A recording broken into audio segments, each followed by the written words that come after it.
जय महाराष्ट्र तमाम माझ्या शिवसैनिकांनो आणि मराठी बांधवांनो. आजची ही बातमी म्हणजे राज्याच्या राजकारणातील सर्वात मोठा भूकंप आहे. मुंबई महानगरपालिकेच्या रणांगणात अखेर तोच चमत्कार घडला आहे ज्याची वाट प्रत्येक मराठी माणूस पाहत होता. मुंबईच्या किल्ल्यावर पुन्हा एकदा ठाकरेंचाच महापौर विराजमान झाला असून भारतीय जनता पक्षाच्या सत्तेच्या स्वप्नांची पूर्णपणे धुळदाण उडाली आहे. हो मित्रांनो, दिल्लीपासून गल्लीपर्यंत जोर लावणाऱ्या भारतीय जनता पक्षाची चाणक्य नीती मुंबईच्या मातीत सपसेल फेल ठरली आहे. राज ठाकरे आणि एकनाथ शिंदे यांच्या कालच्या ऐतिहासिक भेटीनं मुंबईच्या राजकारणाचे संपूर्ण चित्रच पलटून टाकले आहे. आजच्या या विशेष भागात आपण सविस्तर चर्चा करणार आहोत की कशा प्रकारे ठाकरे बंधू आणि एकनाथ शिंदे एकत्र येऊन मराठी माणसाचा महापौर बसवण्यात यशस्वी झाले आहेत. भाजपची रणनीती कशी फसली? माझ्या शिवसैनिक मित्रांनो, भाजपने मुंबई जिंकण्यासाठी साम दाम दंड भेद अशा सर्व मार्गाचा अवलंब केला होता. त्यांना वाटलं होतं की शिवसेना फोडल्यानंतर मुंबईची सत्ता त्यांच्या ताटात सहज येईल, पण मुंबईकरांनी आणि विशेषतः मराठी मतदारांनी भाजपला त्यांची जागा दाखवून दिली आहे. भाजपला सर्वाधिक जागा मिळाल्याचा दावा त्यांनी केला असला तरी सुद्धा पण सत्ता स्थापनेसाठी लागणारा आकडा त्यांच्याकडे नव्हता. दुसरीकडे उद्धव ठाकरे यांच्या पाठीशी मुंबईचा सामान्य शिवसैनिक खंबीरपणे उभा राहिला. जेव्हा राज ठाकरे आणि एकनाथ शिंदे यांच्या चर्चेच्या फेऱ्या सुरू झाल्या तेव्हाच भाजपचा पत्ता कट झाला आहे. भाजपचे जे कोणी गुजरातच्या इशाऱ्यावर चालणारे उमेदवार होते त्यांचे स्वप्ने आता धुळीला मिळाले आहेत, कारण मुंबईच्या गादीवर आता केवळ आणि केवळ ठाकरे या नावाचाच दरार असणार आहे. राज ठाकरे आणि एकनाथ शिंदे यांची भेट, मराठी अस्मितेचा विजय. मित्रांनो, काल राज ठाकरे आणि उपमुख्यमंत्री एकनाथ शिंदे यांची जी भेट झाली ती राजकारणाची दिशा बदलणारी ठरली. राज साहेबांनी नेहमीच मराठी माणूस आणि महाराष्ट्र धर्म याला सर्वोच्च स्थान दिलं आहे. या भेटीत एक महत्त्वाचा संदेश गेला, तो म्हणजे आपापसातील मतभेद बाजूला ठेवून मुंबई वाचवणे. राज ठाकरेंनी शिंदेंना पटवून दिले आहे की जर मुंबई भाजपच्या हातात गेली तर मराठी माणसांचे अस्तित्व धोक्यात येईल.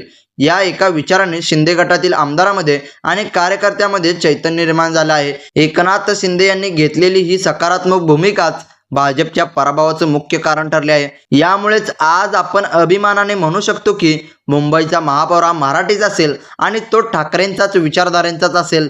एकनाथ शिंदे आणि गद्दारीचा शिक्का. तमाम शिवसैनिकांच्या मनात एकच खंत होती, ती म्हणजे पक्षात पडलेली फूट. पण आता वेळ आली आहे ती चूक सुधारण्याची. एकनाथ शिंदे यांच्यावर जो गद्दारीचा आरोप केला जातो तो पुसण्याची हीच ती सुवर्ण संधी आहे. जर शिंदे साहेब, उद्धवजी आणि राजसाहेब ठाकरे हे तिन्ही शक्तीचे केंद्र एकत्र आले तर केवळ मुंबईचं नाही तर संपूर्ण महाराष्ट्र पुन्हा एकदा या त्रिकुटाच्या मागे उभा राहील. शिंदे गटाला हे आता जाणीव झाली आहे की भाजपमध्ये त्यांना केवळ दुय्यम स्थान मिळत आहे. म्हणूनच आपल्या मूळ विचाराकडे म्हणजेच ठाकरे परिवाराकडे परतणे हा सन्मानाचा मार्ग आहे. ही युती म्हणजे भाजपसाठी सर्वात मोठा राजकीय धक्का आहे. भविष्यातील समीकरणे आणि ही शक्यता. मित्रांनो, आता सर्वात महत्त्वाचा मुद्दा, जरी आज आपण पाहतोय की ठाकरेंचा महापौर झाला तरी ही लढाई अजून संपलेली नाही. कायदेशीर प्रक्रिया आणि अधिकृत घोषणा होणे बाकी आहे. पण राजकीय वर्तुळात जी चर्चा रंगू लागली आहे की त्यानुसार येणाऱ्या 15 ते 20 दिवसात उद्धव ठाकरे आणि राज ठाकरे आणि त्याचबरोबर एकनाथ शिंदे हे अधिकृतपणे एकत्र येण्याची दाट शक्यता वाटत आहे. जर ही शक्यता सत्यात उतरली तर मुंबई महापालिकेतून भाजपला पूर्णपणे बेदखल केले जाईल. ही केवळ सत्तेची खुर्ची नाही तर हा मराठी माणसाच्या स्वाभिमानाचा विजय असेल.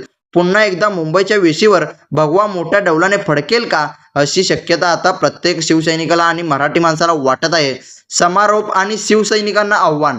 तर मित्रांनो, आजचा हा व्हिडिओ तुम्हाला कसा वाटला?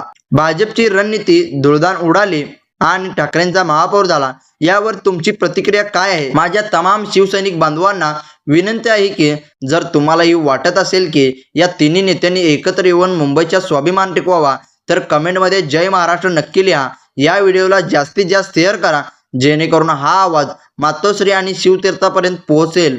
अशाच रोखठोक आणि सविस्तर विश्लेषणासाठी आपल्या चॅनलला सबस्क्राईब करा आणि बेल आयकॉन दाबायला विसरू नका. पुन्हा भेटूया पुढच्या भागात.